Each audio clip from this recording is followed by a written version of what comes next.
Hi there, Alison here with another Cab Franc du jour. Today's wine is taking us to Stellenbosch, South Africa, and we're looking at the Raats Family Wines 2020 Raats Family Cabernet Franc. When it comes to Cabernet Franc in South Africa, the grape's flag bearer is unquestionably Bruwer Raats of Raats Family Wines. Bruwer comes from a family of farmers, and wine was always a part of his upbringing.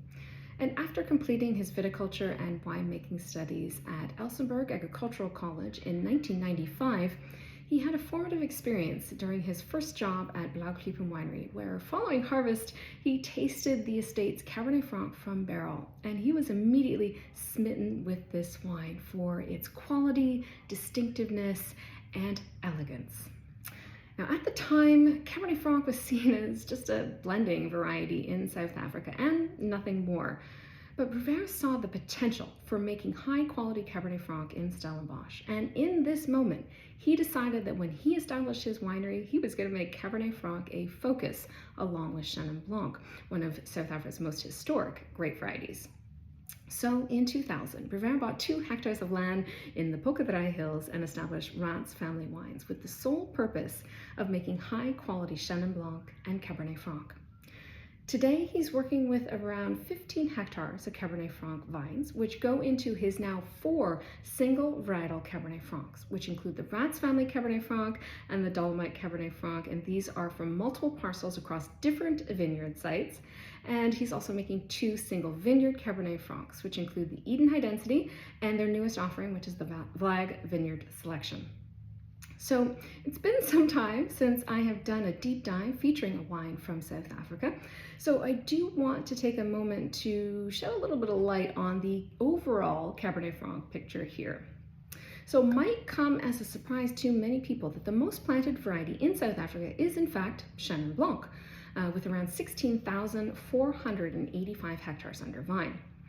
And actually, there's more Chenin Blanc planted in South Africa than the entire Loire Valley. Now, with all of this Chenin Blanc planted and Chenin Blanc and Cabernet Franc growing side by side in the Loire, one might hope that Cabernet Franc has a fighting chance of being an important grape variety here in South Africa. Well, sadly, no, at least not at the moment. The most planted red variety is Cabernet Sauvignon with around 9,100 hectares under vine. And at last count, there's currently around 796 hectares of Cabernet Franc planted in the country. Key regions for the variety are Stellenbosch, leading the way with around 350 hectares of Cabernet Franc vines, followed by Parel with around 168 hectares, and then Swartland with around 75 hectares. Now, despite these lower plantings, Cabernet Franc is planted in every single region in the country, and more producers are starting to make single varietal Cabernet Franc in South Africa. And they even have an annual festival and competition that celebrates Cabernet Franc, which is amazing. So today's wine is taking us to Stellenbosch, and more specifically the Polkadraai Hills ward, which is one of 8 official wards in the Stellenbosch district. And while the first grapevines were actually planted in the Polkadraai Hills back in 1707, the region didn't receive its wine of origin status until 2008. And when Bruwer established his winery and vineyards here back in 2000, many winemakers jokingly referred to the Polkadraai Hills as the ass end of Stellenbosch. But in recent years, the region has undergone a little bit of a renaissance and is now the source for some of the most exciting wines in Stellenbosch, if not even all of South Africa, thanks to its cooler climate, granitic soils, as well as its small, close-knit band of talented, passionate winemakers. So, where exactly are we in Stellenbosch? Well, the Polkadraai Hills ward is the ward that is the furthest west in the Stellenbosch district. We're about 10 to 13 kilometers inland from False Bay, and the western border of the Polkadraai Hills is actually only about 10 kilometers east of the Cape Town airport. Now, in terms of this region's proximity to False Bay, this is really key to the climate. So False Bay stays cold all year round because of the cold waters that are brought in by the Benguela current. And because of this, the region of the Polkadraai Hills as a whole has a slightly cooler climate overall all throughout the year. In addition to this, the region's vineyard area is defined by a series of predominantly south-facing slopes, ranging in elevation from around 120 to upwards to 400 meters above sea level.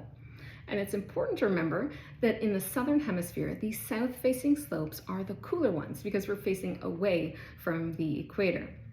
And these south-facing slopes are key because during the growing season, as the breezes that come in from the southeast off of False Bay begin to pick up in speed in the afternoons during the summertime and into the fall, that means that these south-facing slopes receive the full impact of these cool, strong breezes. And that helps to moderate conditions, helps to cool down and refresh the vineyards, slowing down ripening, prolonging the growing season, and preserving acidities. In terms of soils, what dominates the Polkadraai Hills is decomposed granite soils. And these soils have a more sandy texture, or predominantly sandy texture, and that gives very good drainage as well as lower fertility.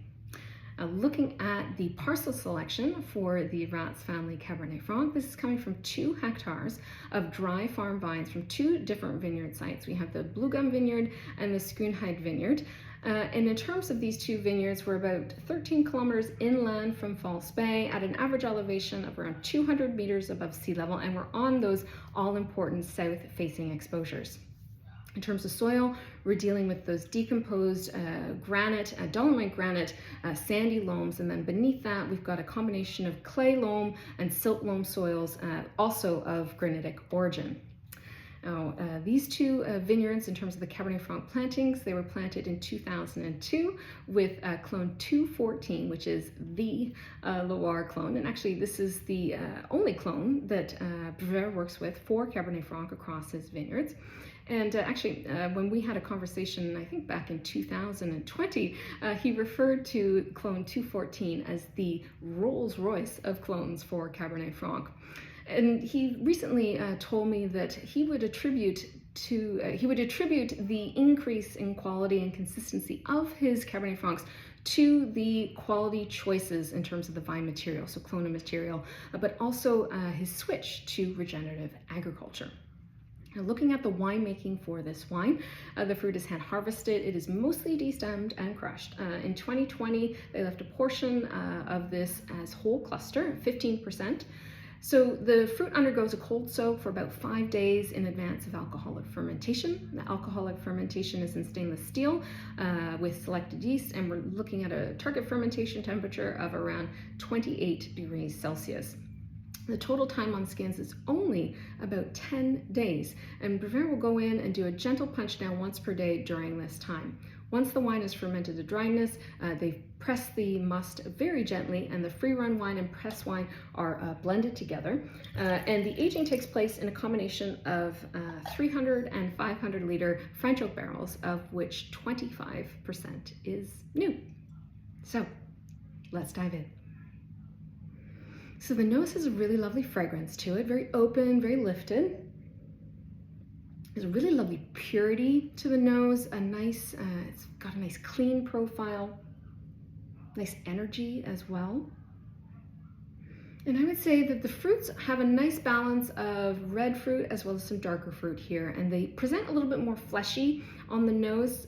There is a certain ripeness, but it's by no means overripe. It's as if you were just, picking the fruits off of the tree or bush.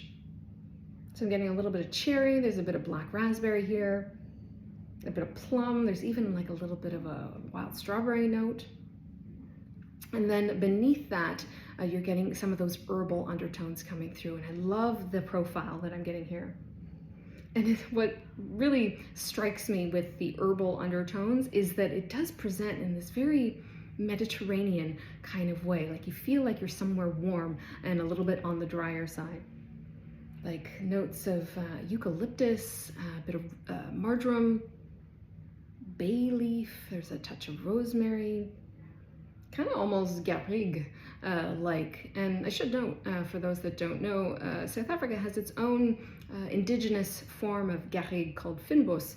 And this is essentially, you know, wild herbs and shrubs and evergreens and things like this that just grow all throughout the vineyard area across South Africa.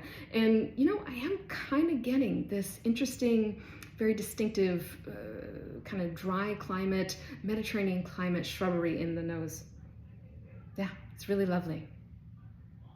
In addition to that, there's a beautiful floral perfume, kind of pink and purple flowers, and then there's some spice. And there's definitely a mix of some wood spice here and Cabernet Franc varietal spice for sure, but I think it's the Cabernet Franc varietal spice that's leading here. The oak is really beautifully managed. Yeah, the spice profile is quite pretty. It's very lifted, very fragrant. Yeah, it's just lovely.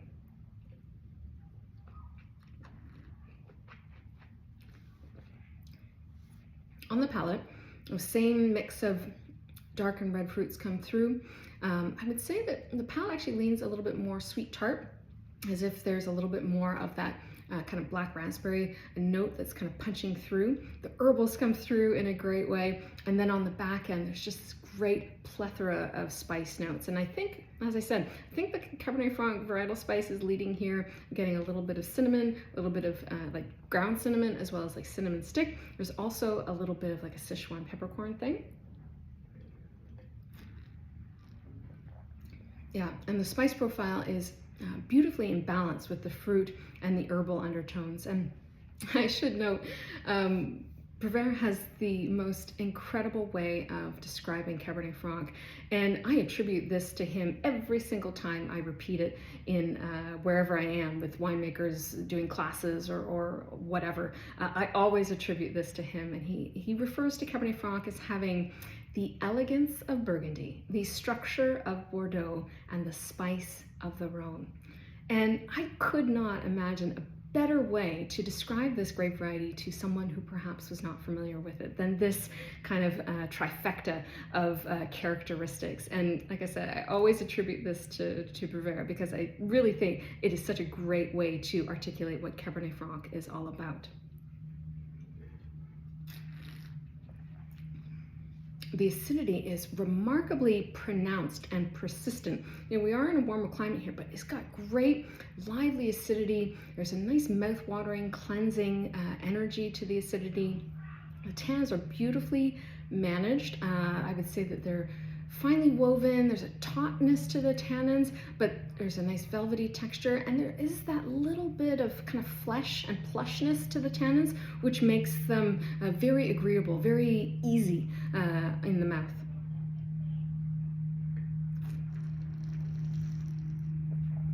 Yeah, it's really lovely. There's really nice structure here. Actually, I asked Bruwer what sort of each of the vineyards bring to this wine, and he noted that the Blaauwklippen vineyard, that has a little bit more clay in the soil, and it does bring a little bit more structure to the wine, whereas the Schoonheid vineyard is a little higher elevation, brings more fruit and aromatics.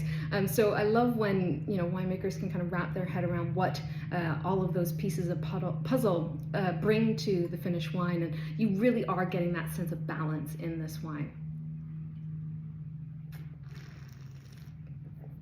Yeah, it's terrific. It's medium-bodied, I would say. There's a nice plushness, and there is this sense of power here in the wine. Like, there is a bit of intensity, but at the same time, there's a beautiful restraint and elegance in the wine as well. And I really think that that's kind of defining the character here.